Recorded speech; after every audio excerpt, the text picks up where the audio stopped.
At first, I didn't think it was real. I woke up to this blinding light, and I was transported to another place. Pluto TV! Then I heard a voice. Come with me if you want to live.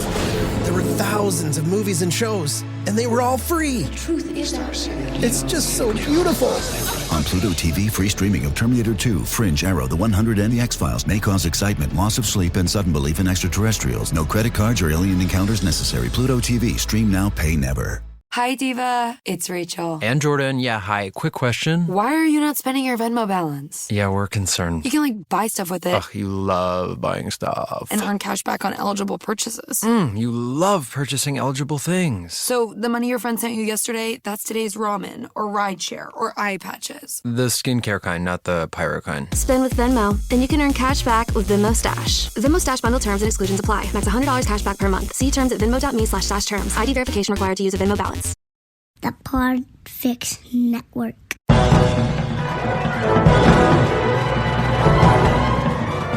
Hello and welcome to episode 249 of the Filmmakers Podcast.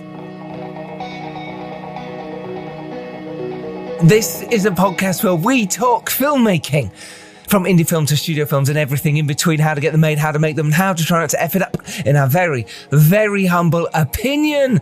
I am delighted today because it is the release of the movie Repeat. I am delighted today because it is the release of the movie Repeat. I won't do it anymore. It is out, everyone. This wonderful, wonderful sci-fi movie. It is available now on Sky Movies or on Apple. Links to both of those will be in the show notes because we have a very special episode for you today. We have on writer and director of Repeat, Richard Mille, and he sits down with myself and fellow producer Lucinda Rhodes-Takra to talk about how we made it. And not only that, but we have on lead actors Tom England, star of Cosmos before Repeat, and the delightful, the fabulous Charlotte Ritchie, who has starred on TV in Feel Good, Dead Pixels, Call the Midwife, and Ghosts. Oh, yes. The buzz is exciting. We've had 4-star reviews everywhere. We had a 10 out of 10 from Film Threat, for fuck's sake. This is insanely good. The film did win the Audience Award at the London Sci-Fi Film Festival recently. Tom England has been nominated for Best Actor at the Sydney Sci-Fi Film Festival, and at the moment we're nominated for Best Film at the Birmingham International Film Festival. It is really cool. This film is ace. It was made on next to nothing. Like literally zero, peanuts. You wouldn't even call it a micro budget. Zero budget. And it's doing really well. And this is a success story of how you can do it too. You get off your ass, you believe in your project, you believe in yourself, and you can do it. I repeat that. Get off your ass and do it. Because you can. Believe in yourselves, people. Make it happen. I love doing these ones, little retrospective of how we, the hosts of these podcasts for you, actually made the films, and we can sometimes go into more details for you, a little bit more insight. We talk about on the podcast today how Richard Mille wrote and directed this film. We talk about why on his first feature, Never Rumble, he filmed it over a year and how difficult that was and how he preferred shooting this movie in less than 2 weeks.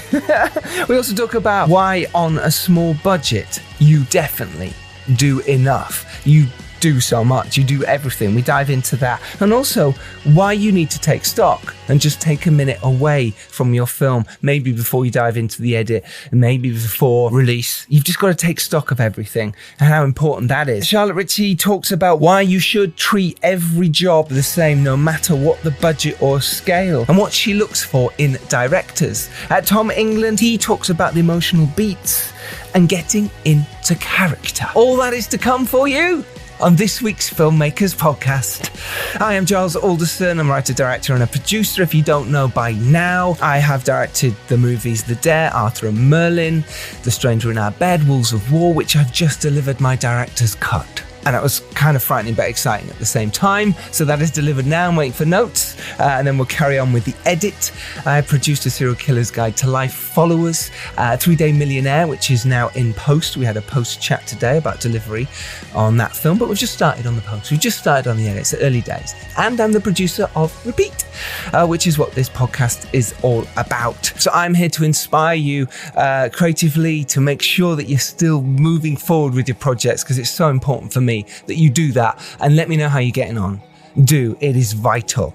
Speaking of which, so many lovely people have done that this week, because last week's episode with Alice Eve, double header. Alice Eve, the wonderful Hollywood actress, and the fantastic director J.P. Watts, talking about The War Below. I had so much love for both those episodes, and Dom's first solo interview. Everyone loved that. Nice one. So huge congrats to you, Dom. He'll be back very soon. It is our 250th episode next week, by the way. We're still trying to get a special guest for you. We're trying to line that up for you, for me.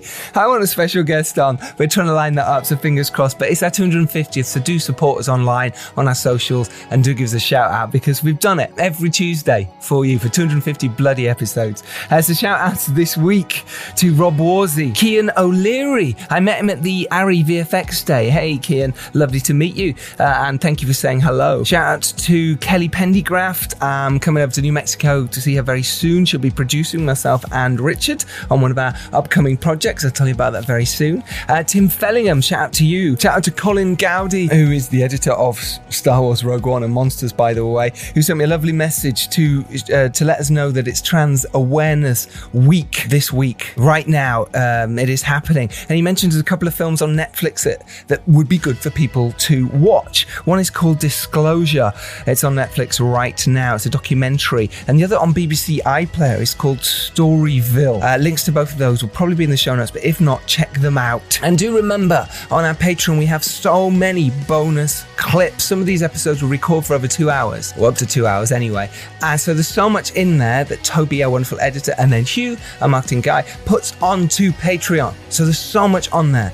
So go join, go support that, but also you're going to get so much more from it as well. It is the Filmmakers Podcast /Patreon, or the other way around. Link to that is in the show notes, of course. And it's Christmas coming up, so we're giving you 15% off our merchandise. So if you've got a filmmaker friend, if you want something for yourself or a gift to ask your partner to get, then go to our website, check out our merchandise, and on there are some brilliant t-shirts, mugs, and things that you can use on set. Bits and pieces like that, masks at the moment. If there's anything on there you want, you get 15% off with the code XMAS, XMAS. There you go. Right, here it is. Let's get to our episode with myself, Lucinda Rose Thakrar, and the director and writer of Repeat, Richard Mille, and the two stars of Repeat, Tom England and Charlotte Ritchie. Enjoy. Hello, Richard. How are you, buddy? Excellent. Thank you. Yourself? Yeah, I'm not too bad. Not too bad. Lucinda's here with us as well. Hi, you guys. Hiya. You've got your dogs behind you. Well, they've just moved, but there they are. Yeah. On the move. They always are. As soon as I start to do something, they decide they need to go and walk around the room or get out of the room that the door's shut on. And you're a very active, busy man, so I imagine they're constantly up and down then. Yeah, definitely. I noticed we're all in lovely colours today. Look at that. Orange hoodie, pink hoodie, and a green hoodie. There you go. The listeners have to guess who's wearing which colour. No prizes. No, they can win a prize if they get it right. Yeah. They can win a signed DVD of Repeat. But Repeat! You're giving one away straight away. All right, there we go. We're like traffic lights. I mean, I've got loads of Arthur and Merlin to give away as well, but that's long gone. I think we should keep it fresh. I've got loads of those to give away. Like you have just a no one wants those ones. So look, we're here to talk about Repeat, which is amazing because it's out now in the UK and Ireland, but it'll be out in America on Friday. So on the 19th, it'll be available in the US and Canada as well, which is incredible because this is a low budget indie film, really low budget. This is micro budget. This isn't even a budget, right? This is making a movie for love and care and wanting to go make a brilliant story and tell it well. And I'm super proud of this movie. I am. I think it's incredible. I really think you've done a brilliant job.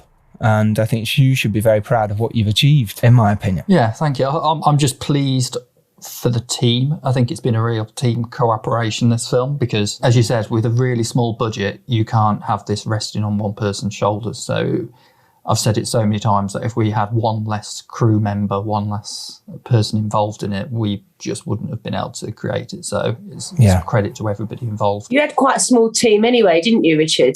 Tell us who was part of the team. Besides yourselves, we had Kimberly, my partner, who was a production designer, costume, and as Giles knows as well, caterer throughout the project. Which I enjoyed the food when I was there. Yeah, it was very nice. And she also, I mean, technically she's produced it with yourself as well. There's no question about that. You know, you are producing the movie when you're doing everything and organising it.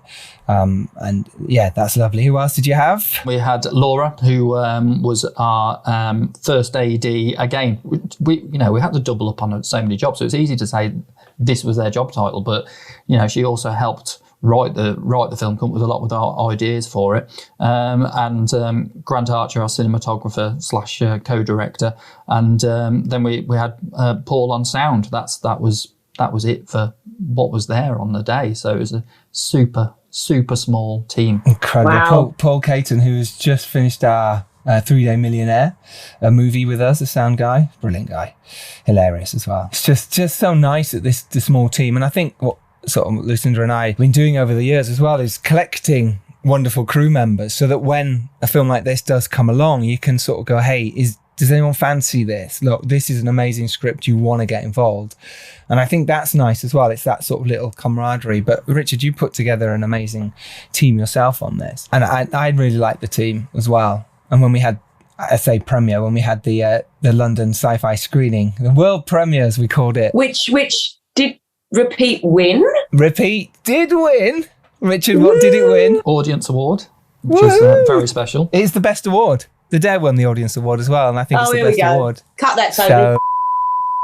So, let's jump back then and talk about you as a filmmaker and how you started and why you wanted to do this crazy world, and and then we'll talk about how Repeat came about. Yeah, so I mean, I've been making films for longer than probably most people around, but it doesn't mean I've got the most experience. Because you're 179 now. It feels like it after Repeat. Yes. So we started making films in, I think it was around 2002, 2003, something like that. Whenever 28 Days Later came out, and it was like one of the first big digital films. It was like that's what it was pushed as, and it was on a BBC website. And I loved films. I literally recorded everything from TV when I was a kid on VHS. Everything. I'd get the paper and highlight every film on that week, and then. But it was never like the sort of thing that you could go and do. It just wasn't in my sphere of knowledge. And then when that story came out on the BBC website, I said to a few friends, let's have a crack.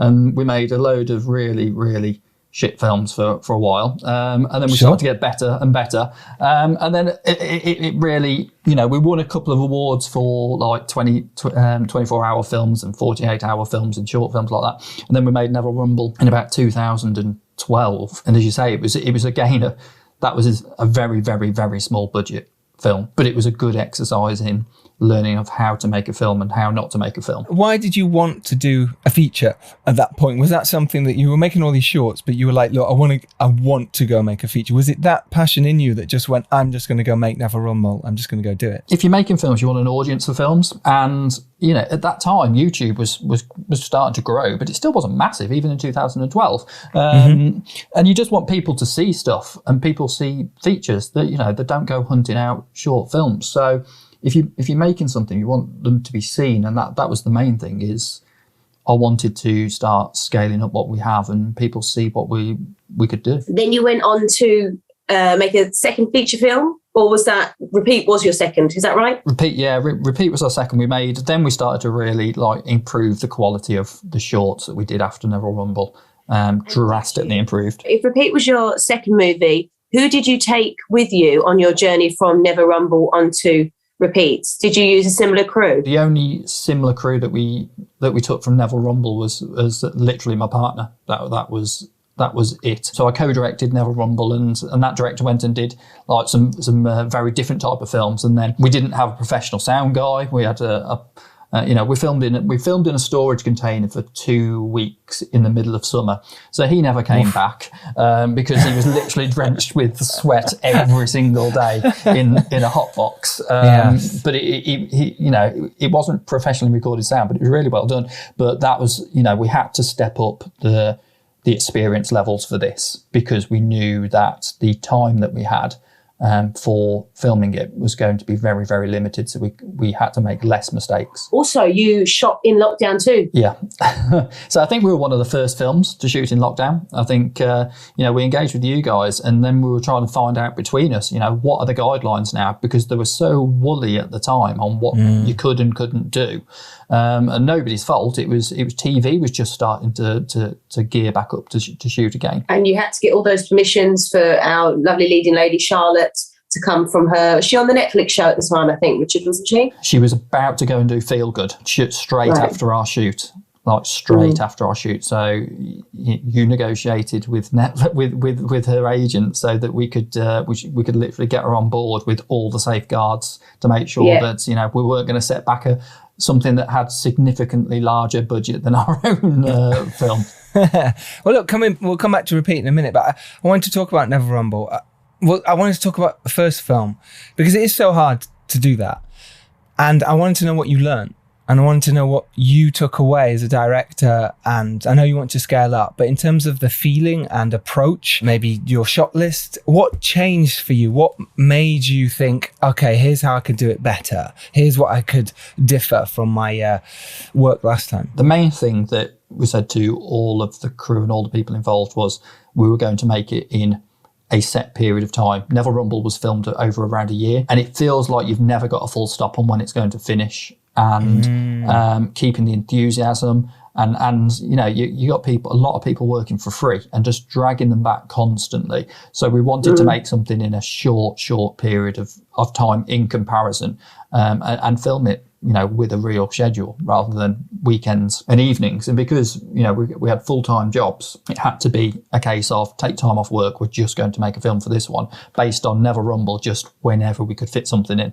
So that was the main takeaway. That must be a nightmare for continuity. And because people's weight can go up and down, people's hairstyles change.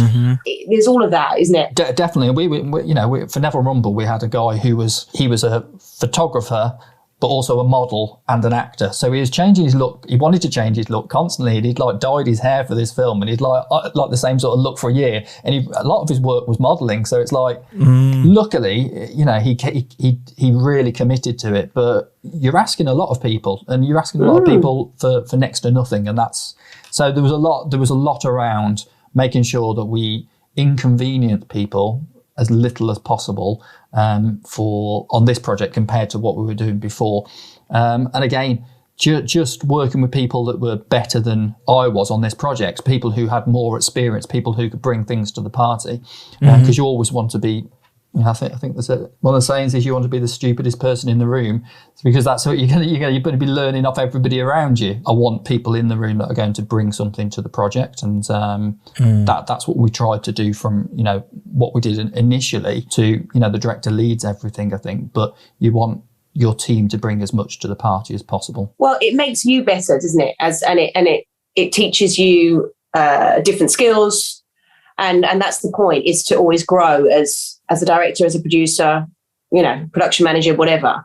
Always work with people that you can help you just better skills, better learning, everything like that. Great advice and so true. Let's talk about Repeat then. Why don't you give us a little rundown of the story and then we'll play the trailer? I think writing a synopsis for something is the most difficult thing in the world. So saying a synopsis is even harder. That's why I just read them sometimes. Professor Ryan Moore, he discovers a way to speak to the dead via one of his zany experiments, but that is unfortunately timed with the disappearance of his daughter. Earlier you were asking if Sam was... wasn't still here. Right. I was testing the machine.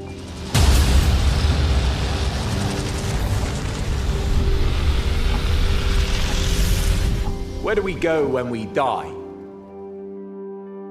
Our bodies stay here, but our consciousness our soul, spirit, whatever you want to call it, we now know that it doesn't just switch off. I first discovered an infinitely complex amount of noise floating around us. It's literally everywhere. And tests showed that this noise formed strings of information. But it was operating at a level that we couldn't reach. Until now.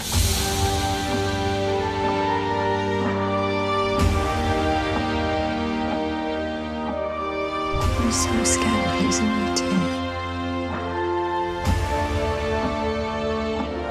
I know what you've been doing. I'm not an idiot, I'm just reckless.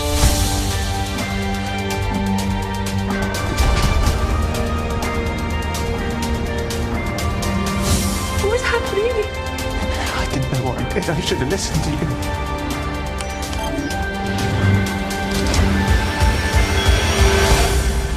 I guess you've spoken to someone you've lost.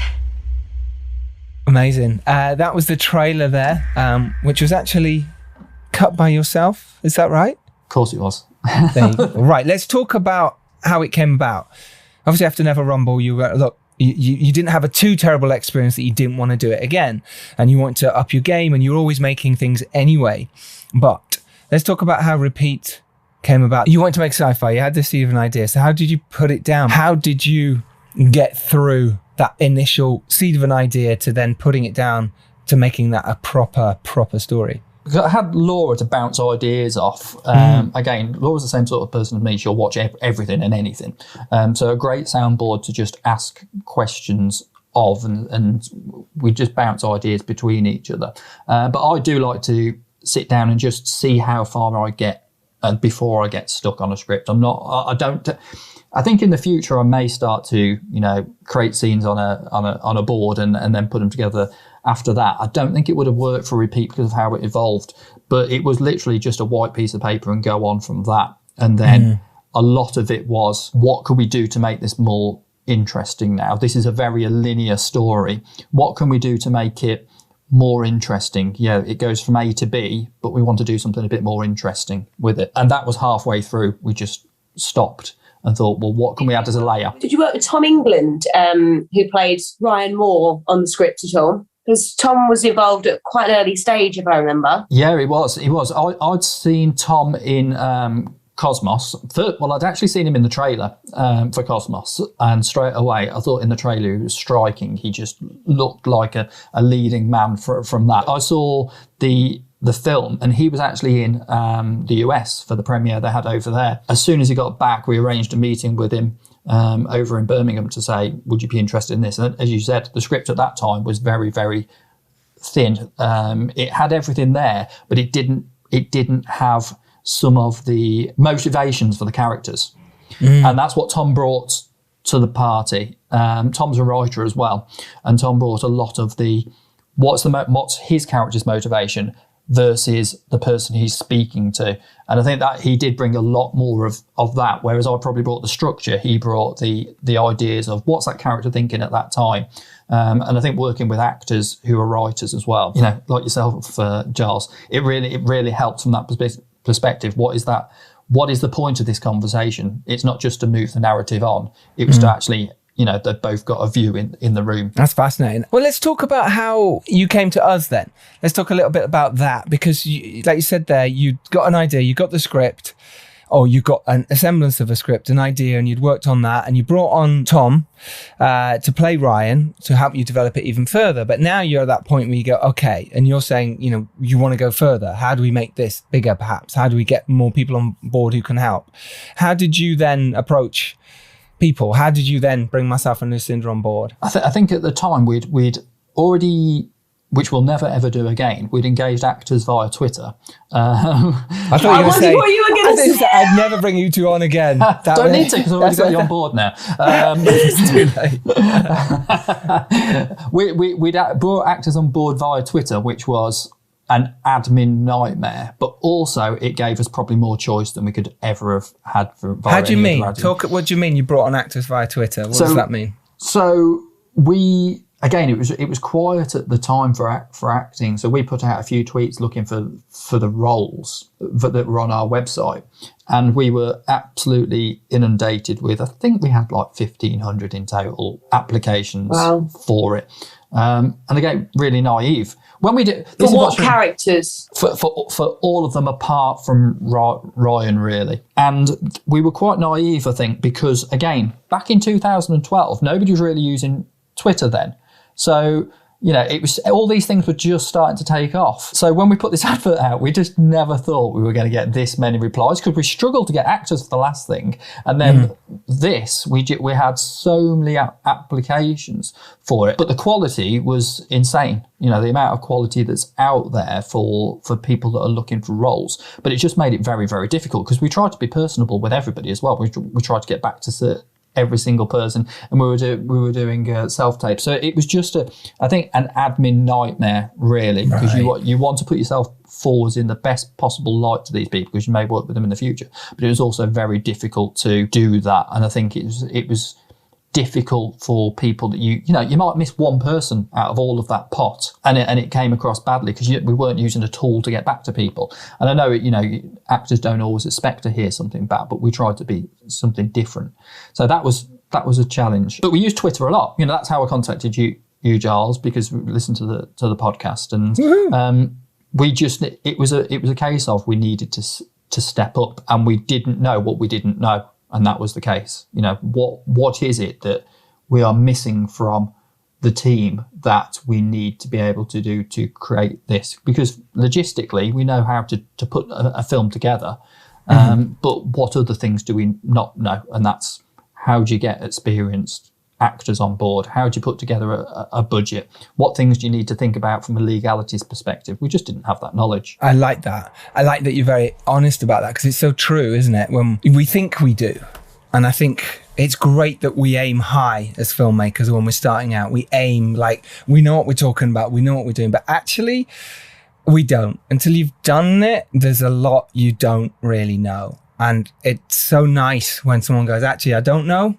And you were so honest and open. That's what I really liked about you from the start, was you went, look, of course we could probably do this, but actually I'd like some help here. We struggle in these areas. Can you help? And that's what makes a better film as well, isn't it, Giles? Yeah. People are being very honest and saying, look, I don't actually know here. Can you help me? Rather than going, I know what I'm doing, and then just mucking it up or pretending and feeling that way. It's honestly so much better to be honest in this business as much as you can, about your limitations. It can cost more as well if you make those mistakes, because you don't. People are afraid to say they don't know, and it can have a knock-on effect for time, for cost. Yeah, you could fall out with people because you've said things that are not the right thing to say, and all of those different things. So I think a great lesson to be learned and to tell all of our listeners is, please don't be afraid to ask somebody. If you don't know, if you're sitting in a meeting also and somebody uses a buzz term that you don't know, just ask, because no one's going to think you're stupid. And if they do think you're stupid, they're not the person you want to work with. So true. Amen, indeed. There's a big difference between confidence and ego. And sometimes you need to show confidence in front of people to get them on board and to make them think that you can produce what you want to be producing. But ego just stands in the way of progress in so many cases. And you can see it, can't you, Lucinda, all the time? You'll speak to directors, writers all the time about working together, and producers, and you can see through it. It's a really strange thing where you sort of go, okay, I like you seem great, but actually your ego's getting in the way of this. We sort of pull away from that straight away and go, oh, do you know what? It's 2 years of my life, maybe more. Do I really want to do this? It's a really fine balance as a creator not to come across too, I don't know, it's difficult, isn't it? That word, the ego, the needy. Well, everyone has an ego. It's just, and I do believe managing that. And it's about managing it, because you have to have an ego in order to do what we do. Yeah. But all walks of life, to do, to be in a position of authority, of helping people, whatever you want to call it, is, everybody has one. And it's just about letting it come out when it needs to come out and putting it back in its box when it needs to stay back in its box. So true. So you wrote to me on Twitter, and I've actually just found the tweet that you sent me. Read it. This was 9th of May, 2020. Loving your rain dance chat. Don't know what that was. I think it was live on Instagram. Oh, it was live on Instagram. But you'd already heard the podcast, so you knew who I was, right? Or knew of, right? Okay. Would you be interested in reading our script? We are looking for producers to come on board as a micro-budget, high-quality, in brackets, feature film. I'm sure you're inundated with this kind of message, so no problem. If it's negative, keep it up. Cool, short, sweet, to the point. I like it. My response? Way too busy. Fuck off. Way too big time for this shit. No, I just put, send me a pitch deck. Sounds great. And you did. And what I really liked about that, and again, it was your honesty and openness. It's very simple, very quick, but you also then presented me something really nice on the email. And I went, ooh, this could be really good. And I remember reading the synopsis for it and thinking, I like the idea of this sci-fi. And there was something about you I liked. I don't know. It just got that vibe straight away. And then I spoke to Lucinda and said, hey, do you want to, would this might be of interest to you? And then we loved it, didn't we? Yeah, we loved it. We said, actually, we could do this and we could help, in the little way that we could help, whatever it was, we were like, actually, let's help, because the project was so strong, in terms of the script, and you knew how you were going to do it. You got your money in place, you got your location in place, you just needed some help with bits and pieces and tying it all up. And tell us about the location. You're sat in it right now, aren't you? Yeah. So tell us about this, because you actually turned your house upside down, made it a movie set, changed the different rooms, production designed it all yourself, you and Kimberly Thurlow. I remember we were on a Zoom on the Tuesday, and then we had a HODs. Start again. Tell me, keep that in. 2 days later, being on a HOD Zoom, and you were sitting in the same room, and it was completely different. Yeah. So the one thing that we did have, and we always meant to do this, was, we live in a decent sized property with some extra rooms. But up north, may we add, just so we know. More the middle. But it is the middle. It's the north of the middle. It's very true. Yeah, it's middle. Yeah, we literally just changed every room that we could, that we knew that we were going to have to do for the film, into a set. So whether that be a psychiatrist's office, somebody else's living room, turn my editing room around into a set for a university, little girl's bedroom, everything was put here. That was before COVID was really starting to lock things down to stop stop you having to have different locations. It was just a case of anything that we didn't need to move kit around for was going to save us time. So we just redecorated the house. Now, we were going to originally start shooting 3 or 4 months earlier, so we had to live around a film set, really. And what was the delay? It was the pandemic, wasn't it? It's literally the pandemic, but we wouldn't have had you guys on board without that, because we would have started with what we had. So the pandemic massively helped from let's stop and see what we can use this time for. Clever. Very clever. I love that. And anyone listening, it's not that easy to shoot in your own house, for sure. And obviously I've been to Richard's house, Richard and Kimberly's house, and it's a nice big country house. When you see the film, you see it in there. I say country, but in terms of it's a nice size house. So therefore you could still live in it and not turn everything upside down. If you're in one room, yeah, sure, that's going to be difficult. But what was clever about what Richard and Kimberly did was that they used what they had to their advantage. They used what was around them to make this doable. Locations are expensive. So suddenly now they've got their own locations already for free. That cuts your budget already massively. Unit moves gone. Everything was set in this place. You redid the garage out into have it as his science lab. That's clever. It meant you could control the light, you could control the time when you were filming there, and Kimberly could cook the food when she wasn't doing everything else. If I was a listener to this episode, I would, in my head, be worried about the difference with how you and Kimberly were able to switch off, because you were living in your workspace. So how could you close the door, if you like, and go up the stairs to bed in this same environment that you were prepping in, shooting in? It's very difficult. And I know it's hard to switch off when you're shooting a movie, but you have to have some downtime. So how did you manage that? I didn't have any downtime, that's for sure. My brain could not turn off. I think you were editing at night. You were. I was putting together rushes together in the evening. But it worked. That's the thing. You're saying that, but you have now delivered a brilliant film. like that you should be very proud of. I really believe that. And as much as you're saying maybe you feel like you shouldn't work that way, but what you achieved is huge. So it's that fine balance, isn't it? Well, we had everybody stay with us. Tom was sleeping in like the little girl's bedroom. Yeah. So he had a bed next to a bed that we took apart like when we were filming in there. So, and then we had the sound guy in another room. But again, all of this because we were having to create a bubble for COVID. So there was advantages off the back of disadvantages constantly throughout everything that we were doing. So no downtime. There was pretty much not much for myself. To answer the question that she was burning, I'm really concerned. It was much more interesting answer. Yeah. But it's true. We are concerned for you. Actually, that is something. Let's talk about that for a minute then. You saying I actually worked too hard or I burnt myself out. Talk us through that, because it can be depressing when you finish a film. It can bring you down because you've done all that excitement of making the film, you've got through it, and now you've got to cut it together and you've missed things or you're not happy with how it looks. Talk us through that, because you just said there how much you potentially worked too hard. Yeah, I think that was the main thing, when we have a larger budget in the future, is to have that time to have a gap from being a director, picking up the kit, moving things between rooms. Your brain never switches off. So you don't get to process things. And if you're not careful, and I don't think we did have this problem because we were mindful of it in advance, but you've got to think that you're working with people who have also got needs around you at the same time, who've got questions, that need to know what's happening the next day. And if you're not creating that room in the environment for that to happen, then that I can see being a problem. Luckily, it's something that we did, we were catering for, but you need to make sure you've got room for just processing what's going on around you. There was a writer-director that was on here a while ago, and I will never forget what he said. And I think it was Alex Neuer. Yeah, Sound of Violence, Alex Neuer, yeah. And he said one thing: hold a little bit of contingency back for yourself, because you are giving so much as a producer or as a director. So you must remember to hold some contingency back. And also another producer said to Giles when he was shooting Stranger in Our Bed, was just take 5 minutes to step back and look at what you are achieving.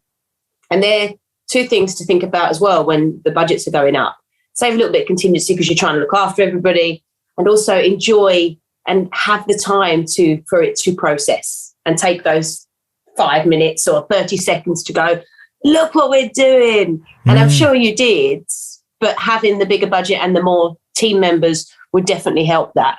Do you agree, Richard? 100%. I mean, it was one of the most, my birthday came in the middle of this stuff as well. So it was like the best birthday you could ever have, because it was such a shit year running up to this, to then get to a point where you've got such a wonderful thing that you've been wanting to do for so long happen.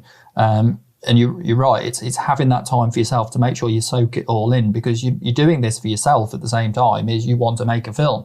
So if you just let it rush over you, then it's a wasted experience at the end of the day. It's so true. Yeah, it is. It's really important to take that moment, but it is really hard when you're in the middle of it, or you're in the evening after you've shot, or when you're in the edit. It's very difficult to take stock. And when Dean Fisher, that producer on The Stranger in Our Bed, said to me, have a look round, look at this, I actually couldn't at the time. I wish I could. I maybe I did, because I can remember it really clearly, but I had 2 minutes to get 5 shots or whatever it was. I think you were in a graveyard and it was pouring down with rain. Exactly that. I was literally in a grave at the time that we dug, and I was really worried that the actors were going to get stuck and stuff. So there was a lot going on, but I got you thought you were in your own grave?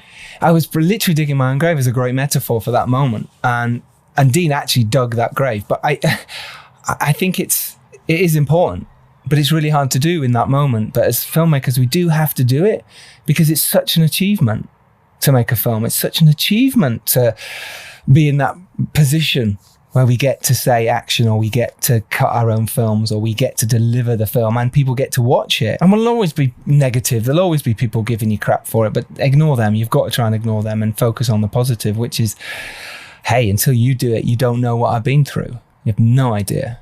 No idea at all. To be all arty-farty, I think if you're constantly looking ahead of you of what you've got to do next, you don't look back, you don't realise what you've achieved, because you can't see what you've just gone and done to get to this point. And sometimes it is about just taking stock. And that's why I've connected to even more directors and more people working in film that's at my sort of level in the last year, and people who are going to make their first films.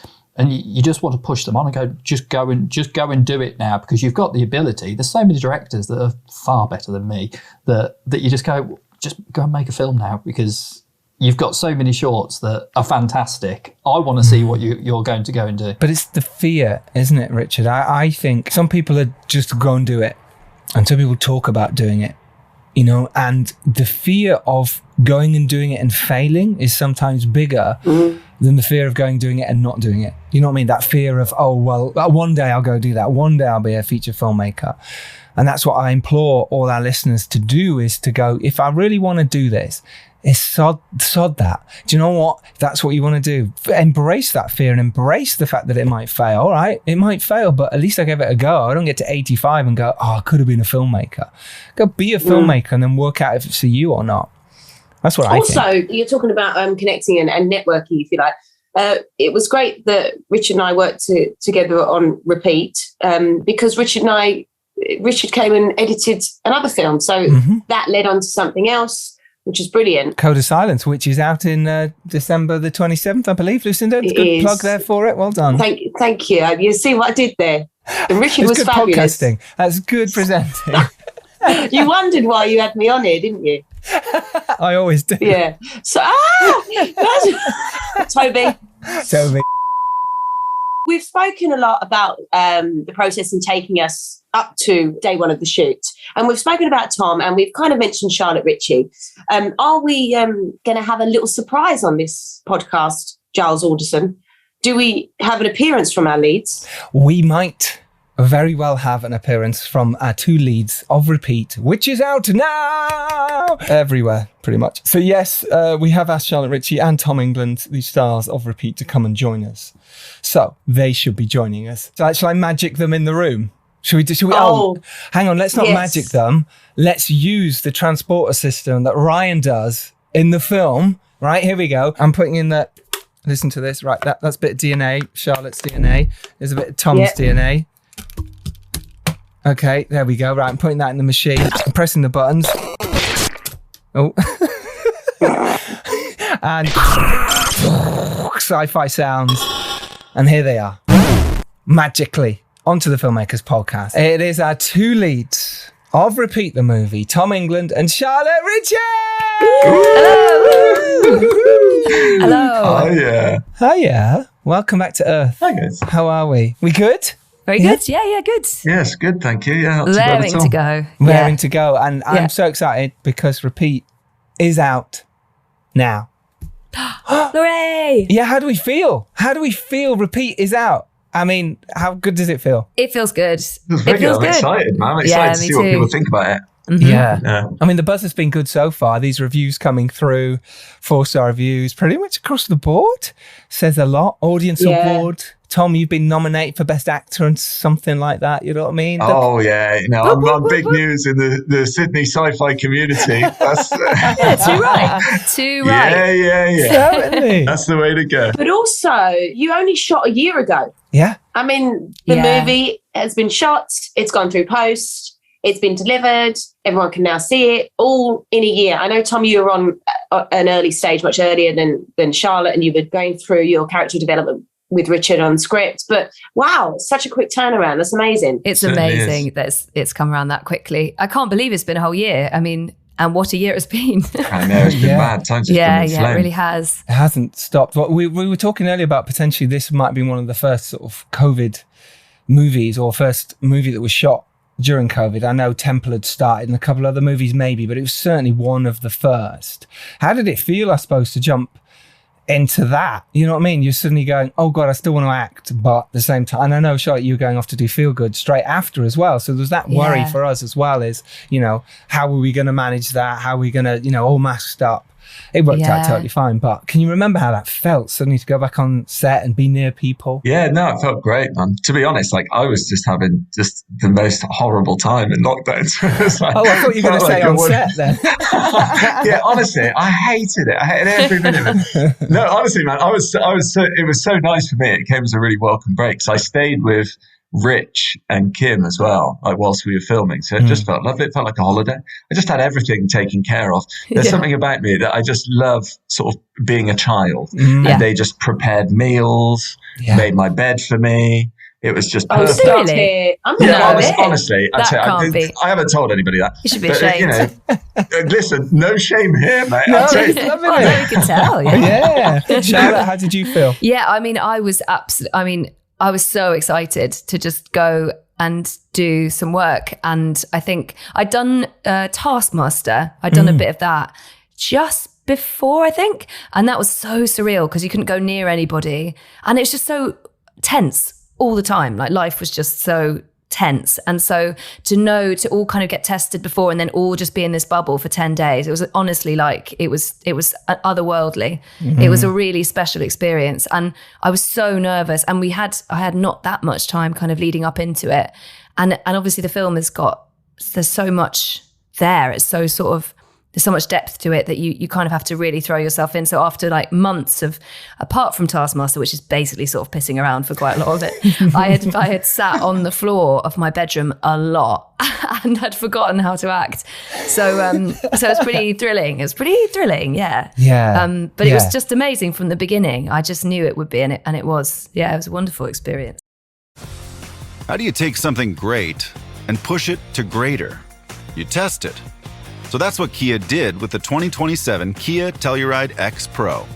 With multi-terrain mode, 9.1-inch ground clearance, and front recovery hooks, it's made to take on even greater challenges. The all-new Kia Telluride X Pro. Built for the greater. Learn more at kia.com.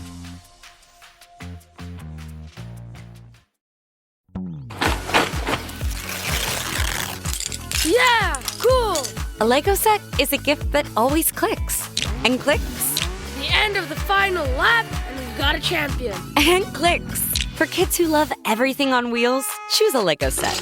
A gift that always clicks. How did it feel when you got the script through then? Let's talk about that, because I know, Tom, you worked on the script with Rich as well, developing the character. But for you, Charlotte, getting that script through, because it's so important, you know, especially where you're at with your career and thinking about what project to do next, etc., getting scripts through, you sort of you can be choosy, or you can say, oh, maybe not that one, this is where I want to go, or I'm doing this before. What was it about this that stood out for you? What was it that made you think, yeah, I'm going to spend 10 days in a house in Derby with Tom England. With Tom England. Well, I actually didn't know Tom England. I didn't know Tom at that point. So no, that was a real treat to meet Tom. But in terms of the script, it was, sorry, that sounded sarcastic. It's not sarcastic at all. She says. Yeah, she does say that. Yeah. I loved the script because it all starts from that. It was detailed and it was nuanced and it was a great concept, and I thought the characters were really well realized, and it was just a good script. And then I met Rich, and he was really great, and we got on really well, and it was so clearly a passion project, and I love that, you know, everyone doing it. Everyone involved is extremely passionate about the sort of craft of it. And that appealed to me hugely. And it did help that Tom and I spoke on the phone and immediately got on really well, which was the dream. So yeah, but it started with the script. I think no matter the scale of a project, it has to be good to start with. And I felt the character was really beautiful, and it was so sad. And yeah, it was just great. And then it did turn out to be great, which is always good. we all attended the world premiere at the London Sci-Fi Festival. Was it last week or the week before? I don't know now. Time has gone on me. A couple of weeks ago. It was a couple of weeks ago, yeah. And that, because Charlotte, that was the first time you'd seen it. Tom, was it the first time you'd seen it up? No, I'd seen it, yeah. I'd seen it once before, yeah, which was good, man. And to see it the first time in front of loads of people is terrifying, I think. Yeah, talk us through that, because that's always interesting, I think, as an actor, what you think you've done and what you think you've delivered. And then obviously you then see it on the screen, and obviously the editor, in this case Richard, and the director can pick out and choose whatever you want, trim characters down and stuff. It's always frightening. It always was for me.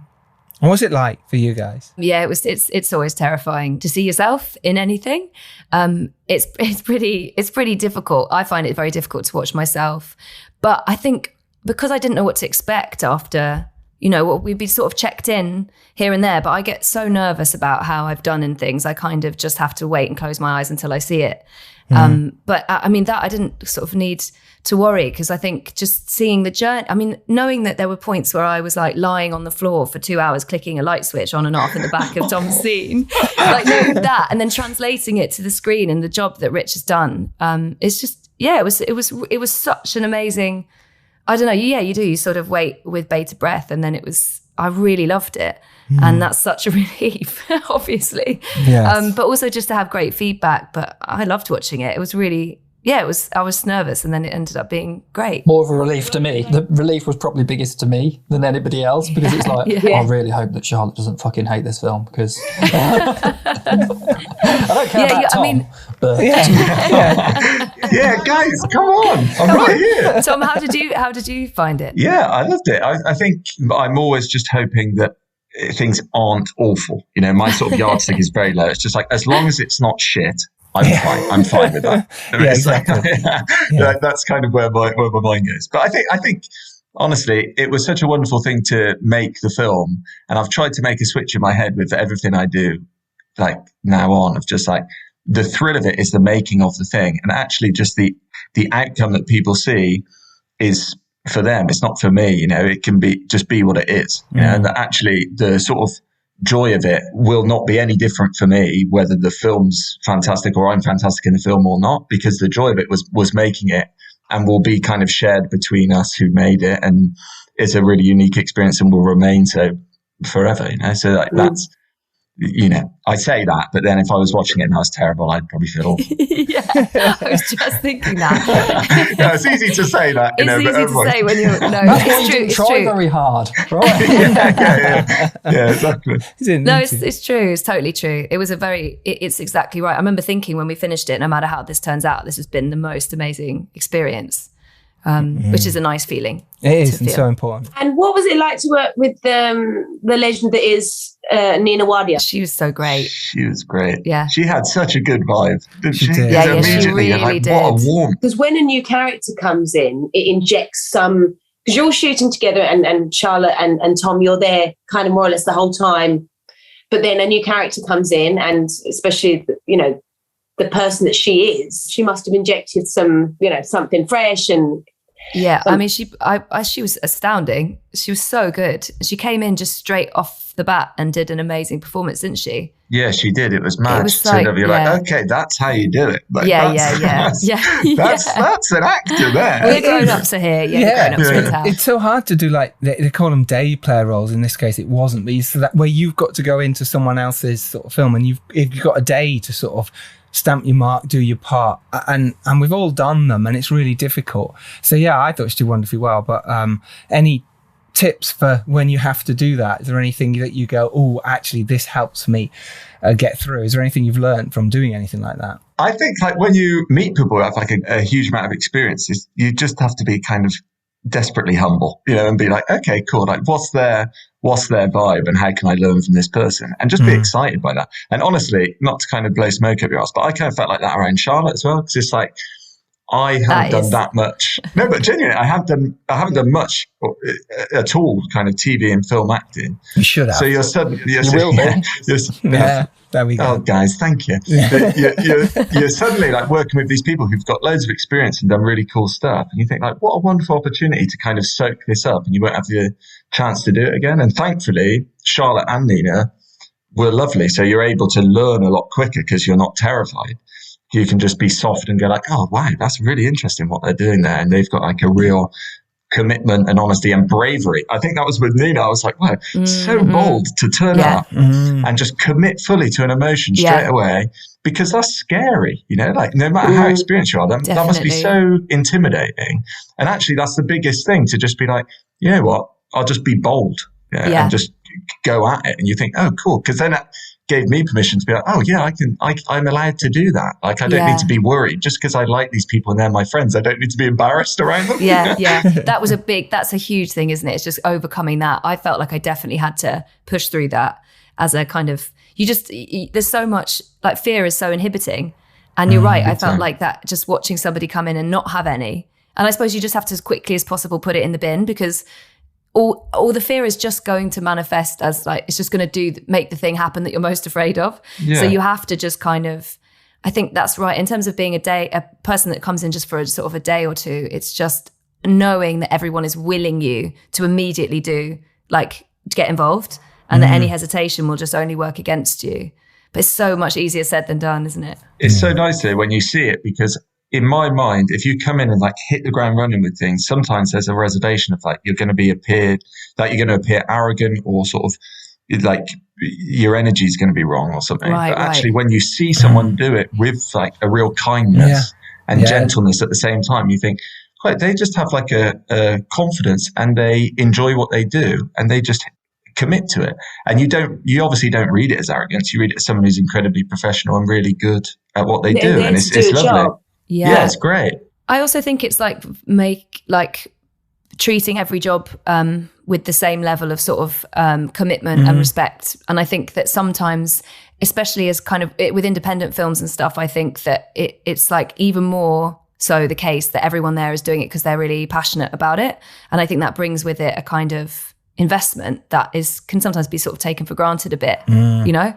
And I think that makes a big difference. It's being just, when you're in for one day, being as prepared as possible and kind of being as invested as possible beforehand is really great. Because I think it's easy, especially if people come in just for one day, to kind of go, oh, it's just a day's work.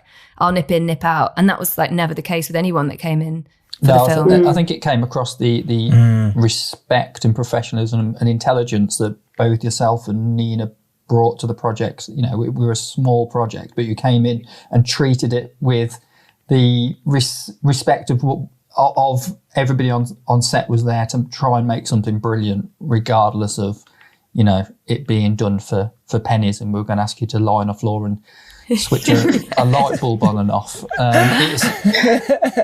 That's the good stuff, though. That was so fun. I loved doing that. That's what's great about indie films. What is it you look for from directors generally in projects? Because every actor does work differently. There's no question about it. But what do you look for? What is it you want from a director? I think it really varies. It depends on the project. I think it's very difficult. It is really personal to each actor. And personally, I like a sort of, unfortunately, a real mix of hands-off and hands-on in terms of guidance. So being left to formulate your own opinions and feelings about a character so that it becomes kind of personal to you and you feel like you have autonomy over it, but also definitely being there to tell you when you've done a bad take and you need to go again. And I think it's a tough balance. And no, we had such a good time. I loved working with Rich on this, and it felt that I felt like Tom and I were left very much to our own devices in lots of ways to kind of feel through the characters and how they were together. But I think that had anything gone awry, we definitely had someone there to say, right, we haven't got that, go again. So that's the sort of balance you want. Yeah, for sure. I think honestly, as a person, I just respond to honesty from the get-go. It's if someone's just honest and open, no matter what role, do you know what I mean? In any process, it's you're all pulling in the same direction when you're making something. So it's I look for that in a director in the same way as I look for that in someone that, is doing whatever. I don't know. Building a fence, building a wall. I felt like I was going to be really offensive to somebody who brings me a coffee. Who does that outside? Everyone's got to be honest.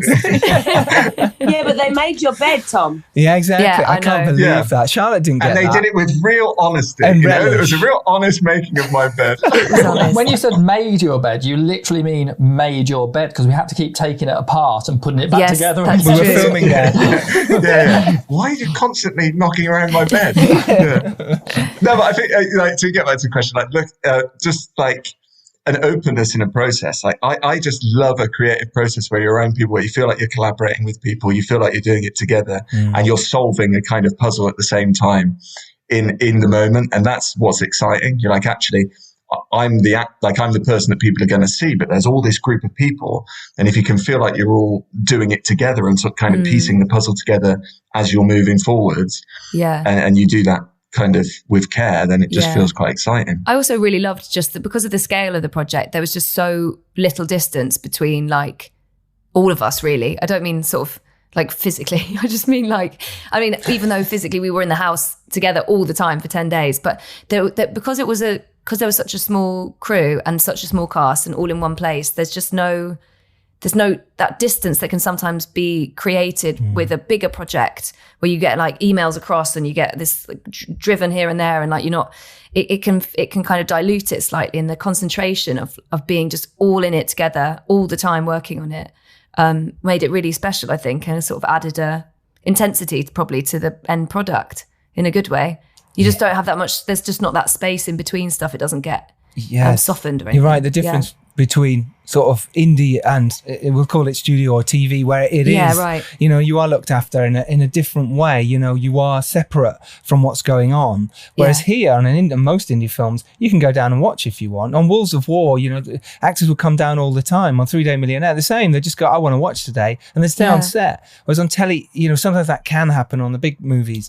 It's a lot more difficult because someone's got to get you there. They're worried about insurance. They're worried about what you're doing, how you're getting fed. Whereas on something like this, it's so intimate. You're a team. It's like, okay, let's just chill and support each other and give each other space as well, and that's nice. You don't want to burn people out at the same time because it was so intense. We still ran longer on days that we wanted to. I don't think we got silly, but at the same time, you've got to balance that on an indie film and think, people are giving up their time to be involved in this project and create, we spoke about this earlier, create that space where people can still let the emotions out, because especially with some of the scenes that these guys were putting together, we had one really big scene that both of them had to be involved in. Emotional. And Charlotte had to do it twice because I wasn't happy with how we shot it, and it was a difficult scene, and you're constantly having to think of like what's their emotional state at this time while thinking about all the logistics around everything else. So yeah, I think there's a balancing act to it as well of being that involved in it, but still giving people a tap to let off the steam as well. Sure. I love that. Let's talk a little bit about that emotional side of it then. Knowing when you get the script, you're going to do these scenes. These scenes are coming up. They are emotional. They are. How do you work yourself up to that? Do you put yourself in a certain mind frame? Do you like to be on your own, or can you just don't care and turn it on? It'd be really interesting for our directors out there to know how you deal with that. For me, I would try and sort of reflect on how I'm feeling in that moment or in the lead up to it, and actually like allow myself to feel very vulnerable and intimidated even, like by the things around me or by the situation or by whatever, I said like in the lead up to filming, I hadn't had a very easy lockdown. My wife had been unwell and it had been really challenging for me. And in a way, it was a chance for me to just like allow myself to fully feel that and go like, okay, like I do have all these emotions in me. And often in my life, I try and hide them or mask them or laugh about them or be, lighthearted or whatever. It's my general character. But then in moments like that, you go, actually, I'm allowed to feel that. And I'm allowed to feel those things in this moment. So I will just let that happen. Trust that, that will come across in some kind of way. So yeah, I guess in that moment, but honestly as well, it's the first time I do a lot more kind of theatre acting than I do film. So it's the first time I'd done anything like this on film. And I don't think I've told you, Charlotte, but I like watched Charlotte loads in the lead up to those things, like the way Charlotte was preparing herself, like was breathing differently, was doing lots of different things. And I was like, wow, this is fascinating. And just was essentially copying it. That's so funny because I was about to be like, I can't remember what I did. I thought you were going to say, I copied Tom and I saw him breathing like that. So I started breathing like that. Hyperventilating on the floor. We were it was an extended panic attack, honestly, for the whole day. And that's the healthy way to work. Way to work. Yeah. What about that's you, Charlotte? Really what's your process then of trying to get into an emotional scene like that or an emotional state? Oh man, I don't know. Like, I really don't know. I think it can be, it's so hard because it's so much of it, like, depends on where you're at on the day. And that can be so frustrating because some days, I don't know if I'd be so interested to know, maybe you, Tom, you can know about this, but like, if other actors feel this, there's some days you're super sensitive and other days you're not. And there's like, sometimes it's accessible and sometimes it's not. And it could be like you slept really well and I think the sort of direct line to feeling, to sort of getting to that place of, I suppose it's sort of sensitivity or whatever. But it just happened that a couple of the takes, I just think I could kind of, I found it so genuinely awful, the story. And I have, I guess, enough of a bit I think we both had an ability to kind of contemplate the reality of it enough that it really sort of moved you. You couldn't help it really. But I think, just unfortunately for me, a lot of it was thinking pretty bad thoughts and, just like imagining the scenario for real, I suppose. And it kind of does. I don't know. That's part of it. It's hard to say though. I don't remember breathing funnily, but maybe I did. No, honestly, maybe I was just observing you in a moment. Yeah, honestly, I don't know. And it is really, just sometimes you feel it and sometimes you don't. And it can be so annoying when you can't get to that place. There was a nice thing though. I saw an interview with Adam Driver, and he was like, your job is not to feel all the emotion, it's to just signpost towards the emotion. So you might do a scene where you think like, I haven't been able to access it there. Yeah. But you've done the exact right thing. And for people watching it back can really understand the emotion and they can see that in you. So I think it's also like tricks like that in your head. It's like, I'm always trying to think of like tricks you can just say to yourself that just alleviate any pressures. Because if you can say, look, I don't, it's not my job to see it, it's my job to do my best. And then if it's not right, the director will say, but just like my job's to try and signpost an emotion and I'm going to do my best. And sometimes it'll be great and sometimes it won't. I think totally doing what you can with what you've got on the day is basically all you've got. I think you just have to do your best. You can absolutely drive yourself mad that you didn't get to the level you wanted to, or you didn't feel like you conveyed it or whatever. And then at a certain point you have to accept you have what you have. And if it works in the edit and it speaks to people, then that's speaks to people. Listen to me. I like it. But it's also about trusting the story as well, isn't it? Now, the story, sometimes we can overdo things and sort of push what actually the story's already done that for. The audience have already working it out, or they're finding things. And that's a fine balance, I think, for actors to know when to give that little bit of emotion or hold it back or not, because what do the audience know? And if they know, whatever the scene is, and this has happened, and this character might be cheating on that character, we know as an audience, you don't need to show it. And it's that whole fine balance, isn't it? Or how much shall I cry? Would he not cry? I find it fascinating, and everything's a choice, right? It's between the actors and the director, usually on the set. What is the choice? I also think it's easy to forget how subjective it is some people. I remember going to see a play where it was a Shakespeare play, and the one where they cut out their tongues and lots of people die. And anyway, I remember there was a woman who responded to something that happened on stage, and she responded in a certain way. And then I left the theatre and I said to my friend, that was completely incredible. I was I couldn't believe how much that moved me. And she was like, are you mad? That was so over the top. I would never do that if it was me. And I was like, okay, this stuff's pretty subjective. It's subjective. Right. You are right. And I think we were talking about that at the start of this podcast about reviews, and it's all subjective, and people will get it and love it, and they'll get the connection of the lost daughter. They'll love that. Other people will go, no, it just bored me. It's subjective, and you've just got to deal with that. Who are those people? Let's find them. People are just shut them down. Yeah, shut them down. They're cancelled. I think that's tough as creators and performers to overcome that, and but you've just got to do your own thing in your own journey. You've got to find it, and I loved your performances in this film, and I can say I've said to Richard, I'm very proud of what he's done, but I'm very proud of what you two have done, and it's and the rest of the cast. It really is. It's super strong. That's why it's getting great reviews, because it's cool as fuck. Great story and brilliantly acted. And I think that's testament to your work. Really good. Thanks, man. Appreciate it. So kind. Very kind. I wasn't prepared for that. Team wasn't prepared effort, for for that sure. kindness. Well, I think most of the reviews have commented on the performances, especially of like the lead cast. They've singled out that the performances and that has brought the audience along with them. It's not a case of a story over substance that sits behind it. It's not a sci-fi in that way. It's, if you don't believe the characters in the film, it fails flat on its face. If we hadn't cast the right people, this would have been a complete failure. There's no doubt. So I think there's no pressure. I think I said that to you when we first spoke to you, so you've got to get it right. If you screw this up, this will be a failure. Yeah. No, you didn't say that. Yeah. You didn't say that. It's not me at all. Exactly. Director can walk away and blame the actors. It's fine. You know what I mean? There's a thing though. I do a lot of work in the theatre company, and we remind each other often of like, you can talk about things in sort of, finding your truth and all this kind of stuff, but it's kind of boils itself down to, we are adults pretending to be other people. And like, what a thrill of a job, you know? It's like, you can't lose sight of that. Yeah, you really can't. It's like, you're doing the thing you did as a kid, like all the time. So like, you can get caught up, but the only thing you're ever scared of, I think, is what people might think of you. And like what people would think of the thing you're pretending to do. And it's like, well, that's not me even, you know, they're not even judging me, you know, they don't even know to do with me. It's not me. I am but a Rich. I'm just a Rich's fault. So yeah. Guys, thank you so much for joining us on the podcast. Tom, Charlotte, you're absolutely amazing. And we really appreciate that you've taken the time to come and speak with Giles, myself, and of course, our lovely director, Richard Mille. Well done. And hopefully we'll be able to work together soon. Again. Thanks so much. Thanks for having us. Thank you so much. Cheers. Lovely to talk to you guys again. Take care. Have a great evening. See you guys. Bye. Bye.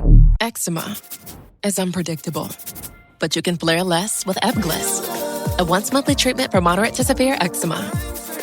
After an initial 4-month or longer dosing phase, about 4 in 10 people taking Ebglyss achieved itch relief and clear or almost clear skin at 16 weeks. And most of those people maintain skin that's still more clear at 1 year with monthly dosing. Ebglyss, lebrikizumab LBKZ, a 250 milligram per 2 milliliter injection, is a prescription medicine used to treat adults and children 12 years of age and older who weigh at least 88 pounds or 40 kilograms with moderate to severe eczema, also called atopic dermatitis, that is not well controlled with prescription therapies used on the skin or topicals, or who cannot use topical therapies. Ebglyss can be used with or without topical corticosteroids. Don't use if you're allergic to Ebglyss. Allergic reactions can occur that can be severe. Eye problems can occur. Tell your doctor if you have new or worsening eye problems. You should not receive a live vaccine when treated with Ebglyss. Before starting Ebglyss, tell your doctor if you have a parasitic infection. Ask your doctor about Ebglyss and visit ebglyss.lilly.com or call 1-800-LILY-RX or 1-800-545-5979. So that was our amazing cast. I love it. I love it. That was nice. Yeah, they're great, aren't they? Didn't that feel nice? I think what's really lovely, and I think when we've done podcasts with cast before and done sort of these sort of wrap-up ones that me and Lucinda have been involved in, it's really nice to sort of come back together and actually realise that, oh God, that was great. That really was fun. And we all did get on and it felt really lovely and so nice. I'm proud of the work as well. That sounded very special, actually, from Tom and Charlotte. And it sounds to me like they're going to be lifelong friends, actually. And what a humble man Tom is. I mean, Charlotte, you know, humble equally. And they seem to give so much to each other and to the project. And, yeah, wonderfully giving individuals. And great what they said about Nina and the rest of the cast. And amazing. Yeah, Lila as well. And just fun with all those guys to play and just get performances and amazing. I love talking to actors and it's so nice to get that connection and remember that you actually, you know, we all really got on and we've made a brilliant film together. But I wanted to talk to you about the filmmaking process itself for you, Richard, in terms of your day-to-day of it. And your planning and your shot lists. What did you do? What's the way you got through the days? And I'm worried about coverage because it is just you and Grant, you know, kind of running around with the camera and, you know, telling Paul the sound, right, we're here now, you know, and Laura, talk us through that. You know, we had to put together a really tight schedule for this and that was Kim's job up front to do that. You know, we've got, it's not to hide anything, we've got multiple timelines, the you know, telling the story of what happened before the daughter went missing and after, and we had to schedule the whole process around making sure that sets were in a position where it looked like the past and it looked like present. So when you're putting that together in a schedule, that's an absolute nightmare because you've only got certain actors on site for a certain thing. So you're going to have to reset your whole set and that could take half a day. So there was an awful lot of planning on the schedule, an awful lot of planning on that. And again, for when you had actors, because we had a lot of people that could only be there for a day. So the pre-planning on the schedule was like militant or almost on how we put it together. And even then, you know, things go wrong. So, you know, there were sets that we had to take apart and then put back together again and then multiple times. So I think the pre-planning was essential for us and especially the schedule on it. Yeah, I remember looking through that with you and sort of chatting that through in the script and working out how that we could streamline that and make that better. Because I think that's always the thing, isn't it? When you sort of set out to go, okay, I'm making this film, but then you go, well, how do I break this down into days? How do I go, okay, on this day we're shooting this and this, and then you think you've got it, and then your actors come in and go, well, I can only do this day, or you can only get whoever on that day for your day players, whatever, and you go, oh, and you move things around, but then that shifts that. So like you say, some days you're doing a room, especially in your house, where it's a bedroom, and then the next thing it has to be, the office space or the university space. And I think that's fascinating, isn't it? That whole process of constantly moving and what's in your mind, and how you, as a director / producer and writer, have to have the whole film mapped out in your head so you can jump all the time, because it's so difficult. And especially when you haven't got a continuity person. Indeed. Yes. Although I think we did quite well for continuity, although I look forward to seeing if anybody spots the pieces of equipment that are in the background in multiple scenes. I'm looking forward to the IMDb. The fact that this is sci-fi, you can get away with stuff like that. In historical action, good luck. I'm looking forward to it. I'll let people know there is piece of equipment in the background in one scene. So let's see how many can find it. It's like a Where's Wally? But exactly. It was just a really big challenge from the scheduling perspective. But I think we did really well with it. And did you I know you showed me shot lists and stuff, and I think you did some storyboarding. I remember seeing some sort of drawn images, but I think it kind of went out the window when you got to set. So talk me through that process and how you felt about that. Yeah, so what we'd planned to do, again, Grant lives like literally 2 streets away from me, so what we planned to do before COVID was make the film with himself and myself beforehand and do every single shot, light it and do it, because we have the luxury of doing it in our own location and be able to play with the lights and stuff. We planned to do that, and then COVID hit us, so we only got through a certain amount of scenes. So after that, it did turn into a more run and gun sort of thing on the day, because we wanted to keep it live. What we wanted to do is not block it too much. We wanted to make sure our actors had room to be able to move around the sets in a natural way, and see how that went on the day. There's things that we'll learn, that we've definitely learned on certain scenes we would block in the future, because we know from the editing process afterwards we wouldn't have forgotten to get that. But in other instances we would still leave room for play around. So again, COVID just really messed up how we wanted to do it, but I think it still turned out exactly how we would have liked, without too much difficulty. But in the future, I'm never going to be somebody who's going to draw everything on paper, because I can't convert that in my head. My awful stick drawings into. I'm the same. It's difficult. I can do it with a shot list to make sure you haven't forgotten the shots, but I just can't draw accurately enough. I'd rather, because we can both use the camera, just get our ugly mugs in front of the camera and then create that shot in advance and burn time on that, because I think there's more value the way I work. So, and let's talk about then selling of the movie, something that, like I say, people can go out and shoot something on their iPhone if they want, or however you want to make a movie these days, you can go do it now. You have no real excuses not to go make a film apart from your own. So getting it sold is another thing. Raising money and getting it sold and seen around the world is very difficult. Obviously, it's done well in festivals, this film, but let's talk about getting it to 101 and Gravitas Ventures, because, 2 great companies, perfect for this film as well. Let's talk about that, Lucinda, as well, in terms of where we wanted to go to and why, and how important it is to approach in the right way. Well, it's also a project has to work for, the sales representative that you're looking to engage and partner with.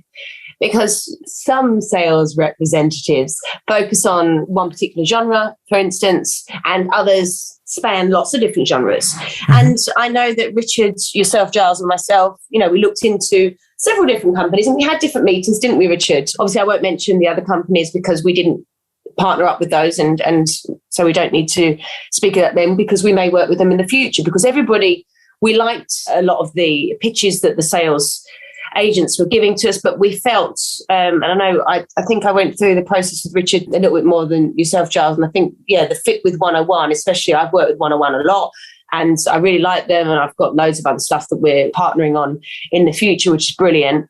And I think 101 were the best fit. Gravitas, which actually you approached. Did you approach them, Richard, or did they approach you? Because that came from your side of things, didn't it? Well, Cosmos, the film that Tom was previously in, was distributed by Gravitas, and I didn't have an in with them. So Giles seems to be able to open any door. So I asked him to. Oh, so that was you, Giles. Okay, yeah. Nice.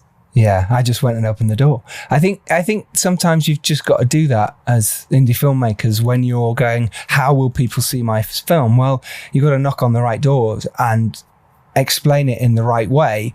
So I did, pitch it in the right way, I'd also spoken to other filmmakers who'd worked with or for Gravitas. And so I'd already had the right ins to say the right name. I'd already got the right connections. I could then start my email with, hey, just spoke to so-and-so. They loved working with you. Here's what I've got right now. I've also had these films out, which does help. So it's about that approach, about being clever with how you're doing it. And, but, we've got this film and it stars these people, etc., etc. Obviously, it's really hard if it's an indie and it's shot with a camcorder and you've got your mate Betty in it. That it is much harder. But at the same time, we've made this indie film for very, very little money, micro budget money. You'd class this as zero budget. And yet we had some names in it. And yet we've delivered a brilliant film. Richard has directed a brilliant film. That is, care and giving a shit and really working hard to make sure that your film is the best that it can be. As Richard said at the start, surrounding yourself with the best people. And something that Giles and I always say is, don't be afraid to ask. If they say no, so what, man? Don't worry about it. They've said no. What's it gonna?